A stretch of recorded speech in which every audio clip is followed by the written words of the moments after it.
All right. Welcome, everyone. I'm Moza, and welcome to His versus Her Solutions. This series, Woman O Sphere. We're going to talk today about this is a topic that we just have this jacket on, and we were born with this jacket, the angry black woman in America. So we have to do something about this, ladies. We have to change the narrative here. I'm joined by these three lovely ladies, Shushu, Dawn, and Asia, and they're all going to give us their perspective, and answer a few questions on this topic that has plagued black women forever. So I'm going to start out with our first question. Our first question is, is the angry black woman, is it a stereotype? Is it a myth? Is it reality? Shushu, what do you think? I do think there is some validity to it. You do have a lot of sisters in our community who are angry, but that anger stems from not because they just bad people or they just mean. Though that anger is the actual direct result of a lot of things that are going on inside of them. Maybe their socioeconomic status or relationship statuses. And, granted, it's not okay or it's not right to take out your frustrations and angers on other people, but at the same time, maybe the traumas and things that they've experienced in their childhood, a lot of that manifests itself in anger, or that's how people express um, emotions and like issues that are unresolved by lashing out. So so I'm not gonna say that it's not a thing or it's not real. It is very much so real. There are sisters in our community that aren't too nice. All right, Asia. What do you think about this topic? Do you think it's a stereotype? Do you think it's reality? Do you think it's just a bunch of garbage? What's your take on it? I think there's definitely some truth to it. Just like Shushu was saying, it's definitely not all, but there's a good percentage of us that have that chip on their shoulder where it's like they're hard to approach, hard to kind of deal with sometimes. And a lot of men think so, and they're the truth tellers when it comes to this kind of thing. So it's like we get along with each other for the most part, I think, but the angry attitude thing, most men probably complain about, I would imagine, more than anybody. Yeah. So, Dawn, what do you think? Do you think it's a stereotype? You think it's a myth? You think it's reality? You know. I do not think it's a myth because I do think that it is definitely, it could be a stereotype and reality, right? Um, I believe that sometimes when we are in environments and we raise our hand and we speak our piece, even if it's professional or whatever, the fact that a question was raised and we are the only people that's bold enough to, say, hey, what about this? The stereotype thing kind of comes in like, oh, she's speaking her mind. And then the reality of it is, I think as Black women culturally, we've been through a lot of things, right? All the way back from slavery to now. And I think sometimes when you finally get to a place where you're frustrated enough to speak your piece generationally, like we're in 2022 now, right? And so much has changed to give us a voice. So we kind of we use our voice. And so they're like, oh my gosh, she's sassy, or she's this, or she's that. So I think it's stereotypical and reality. So, what do you think? Like the resting bitch face is that part of the angry black woman I think stereotype? Like, I think the resting bitch face started with white women because they yeah. do it really well. They do it Okay. really well. So They see, just it's not all us, right? right. Like we not the Yeah. only ones I angry work around with this.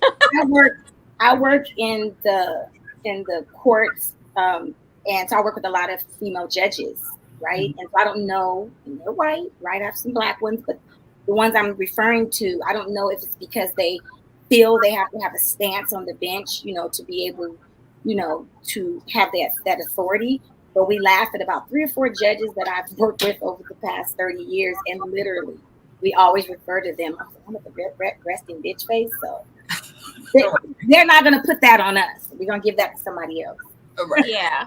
So have you guys ever, because I know I've been guilty of this, I don't know if you have, and I'm even ashamed to say this, but sometimes, like for instance, Don, if I go to the courthouse and I'm standing in line, and the clerk at the that's gonna help me, she just has this typical little look on her face, like she angry or she mad, like she don't like her job. Have any of you guys been guilty of, like, oh, this so and so has an attitude, or already prejudging her or stereotyping her before you even get up to the window, and then you get up to the window and she just cool, she just bust out with a smile, like, hey, how you doing, sis? Like, you like, oh, She's usually the helpful auntie, right? Like, oh, she's like auntie. Yeah.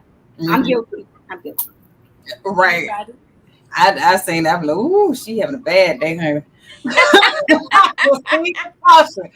Hello, how are you today? These are all my items. That's it. That's all. I'm taking this today. That's it. But like, yeah, it's like you said, you get a different kind of response. So sometimes I think we play into the myth or the stereotype sometimes ourselves, when we're like, why we get this jacket? Why is this jacket being placed on us, right? So it's moving me into the second question, which is like, who's at fault for this whole angry black woman like stereotype? Like, is it who stirred this? I won't say it's a rumor, because it's really not a rumor. It's part reality, right? Whose fault is it for us having this jacket? Is it the black woman's fault? Like, Shushu, what do you think? Where did it come from? Like, yeah, whose fault? Whose fault is it? Is it the black woman's fault? I mean, is it some black man who just, like, you guys are just angry black? Is it the white man who just caught us on a bad day? Like, what? I think, naturally, I think it's easy to put it off on someone else, but the root of every stereotype is some kind of truth. Right. So if when you see the majority of black women that you come in contact with, if they have this attitude about them, and they get smart with you or whatever, then like, yeah, you think that. But it also depends on what environment you're in. And unfortunately for us, like every race has like their bottom of the barrel, so to speak, or like lower level like society. Every race has that. But unfortunately for us, we get painted with this brush as though all of us are representative of the lower community, the lower level of the lowest of us, which is unfortunate, because when you do go into communities with like extreme poverty and all that other stuff, a lot of times you do see the girls act that way. But a lot of it is because it's a hard exterior that they've developed out of they had to be tough because of their circumstances, because of their situation. And when you go into like the communities with us, where you have people who are either middle income or like upper level, they have more means, and they get stuck with this stigma of being snooty, or they think that they are better than everybody else. And that's true too, because you do have some of us that are like that too. But my point is this: I think it's just unfortunate that all of us have been painted with this one brush. And one thing, not to be too long-winded, but one thing that the unfortunate thing for us as Black women is this: for people who've never come in contact or actually had a relationship, whether it be a friendship or whatever, with a Black person, or who've never met a Black person in real life, all they have to go off of are the images that they've seen or the things that they've heard. So if all they've been told, or the things that they've seen, are just Black women acting completely unruly and out of control and belligerent and being sassy, then that's what they think Black women are. So in their mind, all of us are like that. Unfortunate because white women don't get painted that way, because Right. there have been different images of white women out there. Like, yes, you have some white women who get belligerent and irate, and they act a fool too. But all white women aren't stamped with that. Right. You know what I'm saying? But unfortunately, we bear that burden. And it's like, as Yeah. we go out into the world, we do have to be aware of how we carry ourselves, because for us, we represent our entire race every time we step out into the world. Yeah. Like, it's Yeah. unfortunate when, other races, other cultures step out, they represent themselves. Because if they act out of control, they act crazy. It's like, oh, that, especially like if it's a white woman, oh, that person is crazy. That woman is crazy.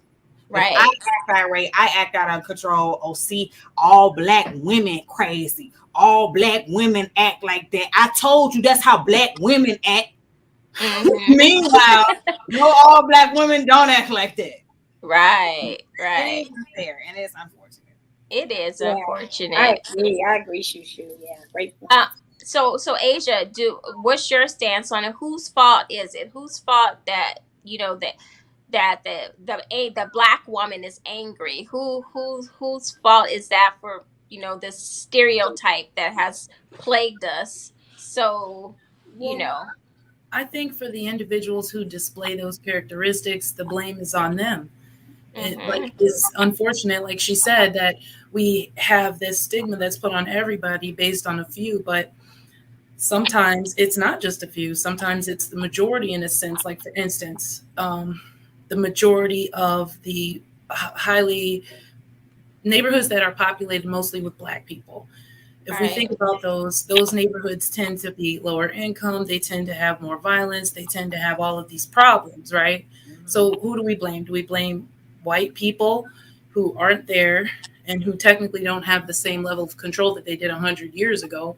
Or do we blame ourselves for not making the necessary changes and making those standards that we need to have for our children and for ourselves?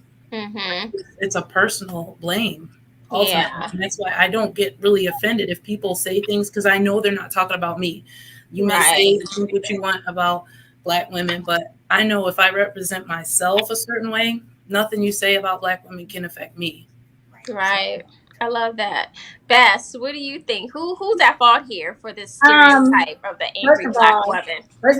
Asian Shushu took all my ideas. I agree wholeheartedly with. We I all agree in wholeheartedly sync. with you We all guys. in sync. What I will say is, when I was listening to Asia, and she, I'm a visual person, so when she talked about some of the demographics where people live, and how the poverty or whatever is going on there, I pictured it, and I pictured some of these young women, these young girls. It's a domino effect, right? Um, we have Tyler Perry, who has made trillions of dollars off of Madeira. Madeira cracks me up, right? But when you really think about it, traditionally for Black women, Madeira and Nanas and all those were wise women who sat on the porch and spoke life into you, right? Yeah. And then you have this Madeira character who is drunk, going to jail, carrying a pistol. That absolutely represents The some of angry the black. the inner city thing. And I think a lot of it, unfortunately, comes from a place of hurt, right? And so you pass that down really quickly without taking too much time on this. I'm 52, and then I have a goddaughter who's 34. So technically, if she would have been actually my daughter, I would have had her at 18. Hey guys, that's it for part 1. Make sure you stay tuned for part 2.